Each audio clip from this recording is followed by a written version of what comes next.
This story is based on a true life story, but I've changed the names and places for privacy's sake. Life can be unpredictable. I never thought that Chinedu, the man we all admired, would one day bring tragedy to our community. But if I've learned anything, it is that appearances can be deceiving, and even the strongest marriages can shatter under pressure. This is the story of Chinedu and Nkem, how love turned to rage, and how dreams of a better life turned into a nightmare.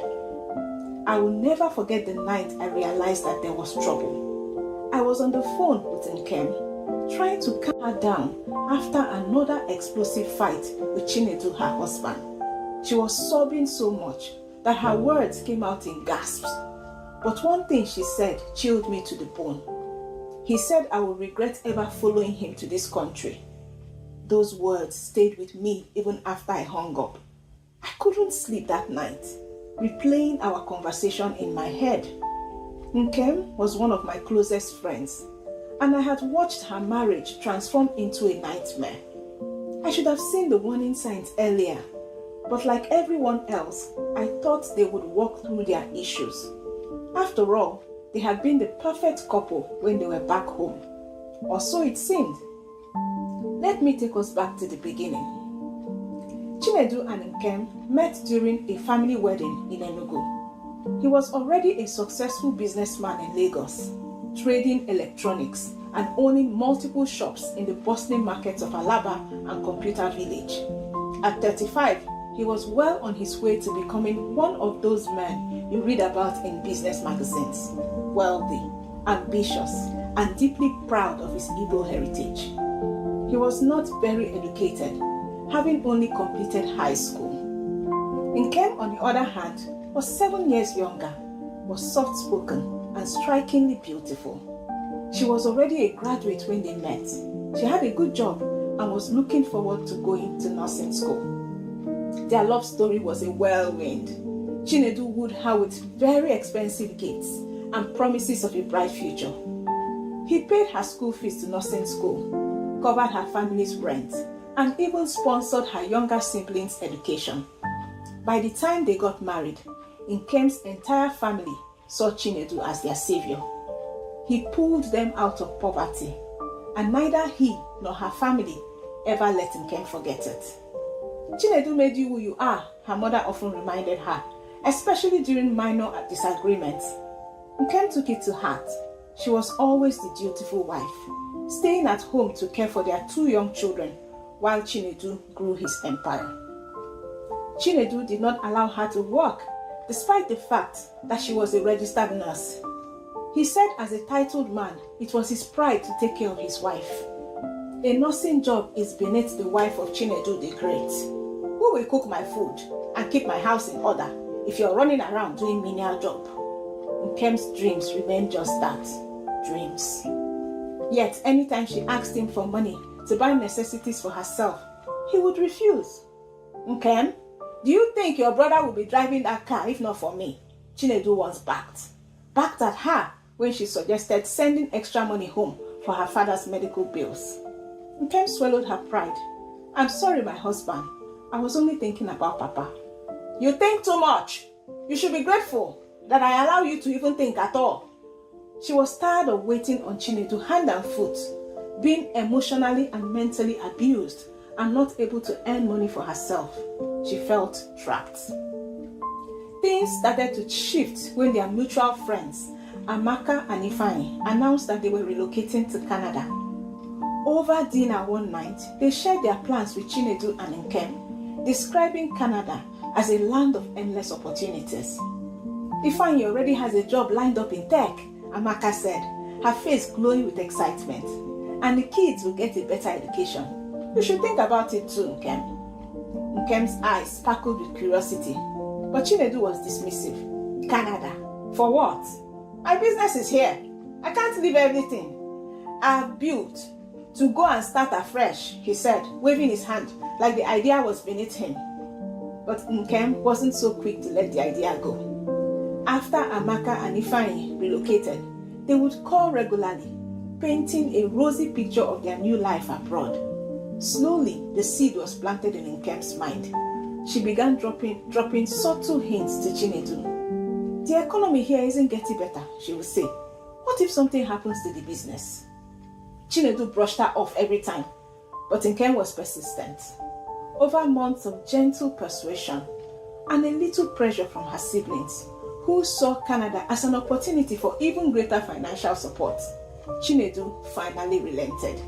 Fine, he said one night, his voice heavy with reluctance. We will go, but don't say I didn't warn you. When they first arrived in Canada, the excitement was palpable. Everything felt new and promising. With Chinedu's permission, Nkem quickly secured a job as a nurse, thanks to her training and experience back in Nigeria. Chinedu, on the other hand, hit a wall. His Nigerian qualification meant nothing, and his attempts to start a business were bogged down by unfamiliar regulations and processes. For the first few months, he made an effort, attending job fairs and submitting applications. But as rejection after rejection came in, his enthusiasm began to wane. Soon, he refused to apply for anything he deemed beneath his status. I can't believe this nonsense, he said one day, throwing his phone down in frustration after a job interview. How can they ask me to show experience for a warehouse job? Me, Chinedu the Great. How can a titled man mop floors or drive taxi? He asked one evening when Nkem suggested he take up a temporary job to ease their financial burden. Chinedu, it's just for now, Nkem said softly, careful not to upset him. It's not permanent. Once things settle, you can start your business again. But Chinedu wasn't convinced. Instead, he grew more resentful, especially as Nkem's job became the family's sole source of income. The strain on their marriage became evident within months. Nkem was working long shifts, sometimes doubling to make sure that they could pay the bills. Chinedu, meanwhile, stayed at home, growing bitter and isolated. Because there were bills to be paid, Nkem took on double shifts to cover their expenses. At first, she tried to balance it all: work, cooking, cleaning, and taking care of the kids. But it was impossible. She was always exhausted. One evening, when Chinedu demanded dinner, she snapped. Chinedu, I've been on my feet for 14 hours. I need rest. If you're hungry, there's bread in the kitchen. He stared at her as if she had just insulted his ancestors. How dare you talk to me like that? Have you forgotten who made you a nurse? Have you forgotten who brought you to Canada? This became their routine. Chinedu refused to work, demanded her salary, and acted like the king of the house. Nkem grew bitter, and their arguments turned ugly. She started calling him lazy and useless, and he began accusing her of disrespect and forgetting her place as a wife. Nkem started to push back, especially when Chinedu began demanding that she hand over her paycheck to him and allow him to make all the financial decisions. I am still the man of this house, he said one evening, slamming his fist on the dining table. You wouldn't even have this job if I had not trained you. That money is mine. Nkem stared at him in disbelief. For the first time in their marriage, she felt a flicker of defiance. Chinedu, I am the one working. You are not. The money is for all of us, not just you. The argument spiraled from there, with Chinedu accusing her of being disrespectful and ungrateful. You think because we're in Canada you can talk to me like this? He yelled. You are forgetting yourself, Nkem. Nkem tried to calm him down, but something had shifted in their dynamics. The power balance in their marriage was no longer what it used to be, and neither of them knew how to handle it.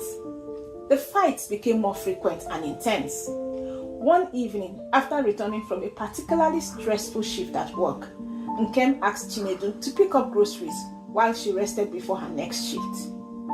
Hey, you're asking me to go to the market, Chinedu said, his voice rising. Soon you will ask me to wash your panties. After all, am I not already cooking and cleaning? You must have lost your mind. Nkem immediately snapped at him, and before she knew it, he had slapped her across the face. Nkem was stunned. It wasn't the first time Chinedu had been physical, but this time, something in her snapped. And before you could say sorry, she picked up the phone and dialed the police. When they arrived, Chinedu was forced to apologize, but the damage was done. Their relationship would never recover. After that incident, Nkem became more assertive. She stopped cooking for Chinedu and she focused solely on her children and her job. Chinedu in turn grew angrier. He began accusing her of abandoning her duties as a wife and a mother. She has become too Canadian, he complained to anyone who would listen. Unfortunately, things got worse. Nkem stopped sleeping in the same room as Chinedu. She started confiding in her friends, who encouraged her to stand up for herself.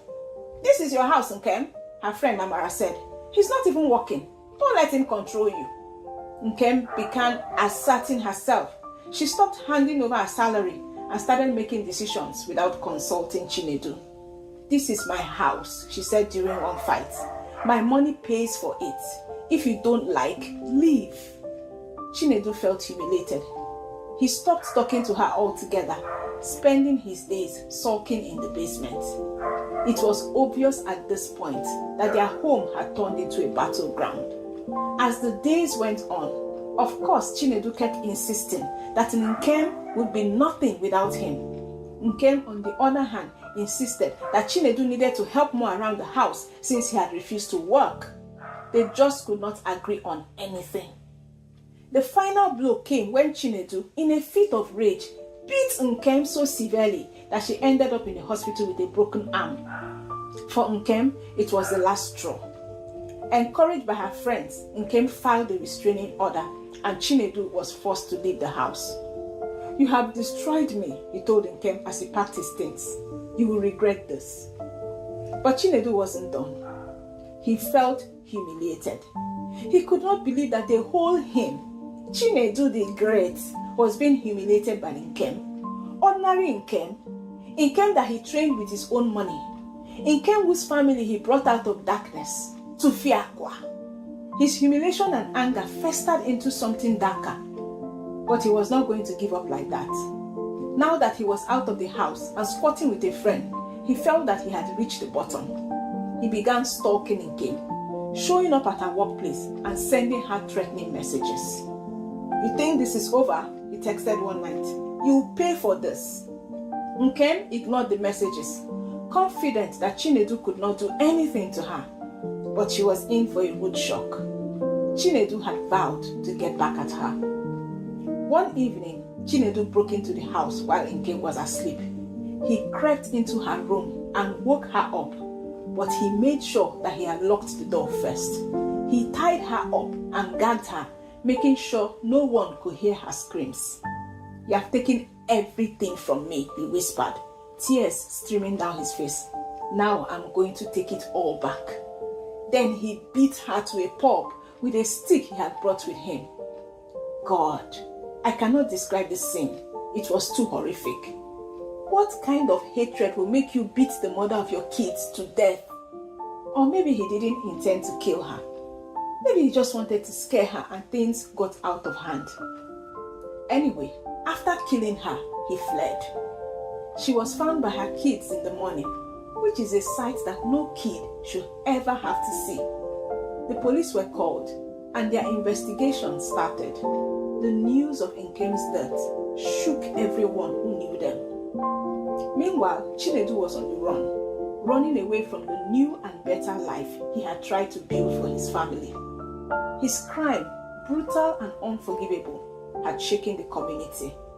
Now he was a fugitive, the weight of his actions bearing down on him like the cold, unforgiving Canadian winter.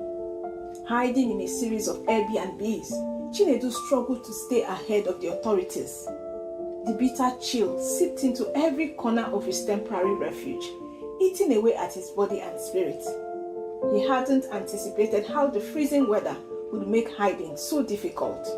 His thin jacket was no match for the icy winds, but he couldn't risk venturing out to buy warmer clothes.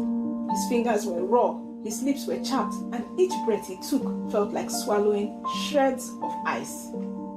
The isolation compounded his misery. The only sounds were the faint hum of the heating system and his own thoughts. which grew darker and more chaotic with each passing hour. The cold wasn't the only thing that made life unbearable for Chinedu. Paranoia clawed at him relentlessly. Every passing car, every knock on a neighbor's door, every distant siren felt like the net was closing in on him. He stopped sleeping, his mind replaying the night of the crime over and over again. He saw her face, bloodied and pleading. Every time he closed his eyes, he saw it. He muttered to himself, trying to justify his actions, but the guilt was suffocating. She pushed me. She made me do it, didn't she? His voice cracked even in the silence of his own self-imposed prison. The police were methodical in their search. Chinedu left traces without realizing it. A rushed phone call to a distant relative, a forgotten Uber receipt, someone on the street who remembered seeing someone unusual. They tracked him down within days. When the officers finally broke into the small Airbnb he had rented, they found him curled up in a corner, trembling. His once confident demeanor was gone, replaced by a hollow shell of a man. His lips moved as if he were whispering to someone unseen. "I didn't mean it. I didn't mean it," he repeated, his eyes vacant. At his trial, Chinedu confessed to everything. He recounted the events of that day, the moment his rage overtook him, and the horror that followed when he realized what he had done. The courtroom was silent, except for his broken sobs. "I killed her. I killed the woman I was supposed to protect. She took me for granted. She pushed me. I am a titled man, and she turned me to her houseboy," he said, tears streaming down his face. It was as if he had been possessed by a demon. He kept shouting that he had killed the demon that wanted to control his life. "She destroyed me. She destroyed me." He kept crying over and over again. It was a sad sight to behold. He wept openly, the weight of his guilt too heavy to bear. The sentence was swift, life in prison. The community mourned not only for the woman whose life was stolen, but for the children who had now no parents to guide them. Chinedu's family, once a symbol of hope for a new life in Canada, was shattered beyond repair. What a tragedy. As he was led away in handcuffs, Chinedu turned to address the courtroom one last time. "Men, listen to me," he said, his voice cracking with emotion. "If I could go back, I would never have brought my wife here. This place changes women. It destroys families. Don't bring your wife abroad if you can't handle the changes. Don't let this happen to you." He kept muttering these words as he was led away to start his prison sentence. His words hung in the air, heavy with regret as he disappeared through the doors, leaving behind a legacy of pain and loss. As I sit here writing this story, I think about how many African couples have faced similar struggles. Life abroad isn't what we imagine back home. It tests marriages in ways that we don't prepare for. Chinedu's story is a tragedy, but it is also a warning. Marriage requires respect, understanding, and compromise, no matter where you live. For African couples relocating abroad, the transition can strain even the strongest marriages. Chinedu and Nkem's story is a heartbreaking reminder of how pride, control, and unaddressed frustrations can lead to tragedy. If you've made it this far in this story, I hope you'll share your thoughts in the comments. Have you seen similar stories in your community? How do we avoid this in our families? Let's talk in the comments. Could things have ended differently? Could they have managed the situation better? Was Nkem wrong to send her husband out of the house? Was the pressure enough for Chinedu to kill his wife? Share your thoughts in the comments and don't forget to like and subscribe. And please, check out the other stories here. This is African Tales with Grandma. We share true life and mystery stories filled with suspense. Thank you for watching and see you in the next one.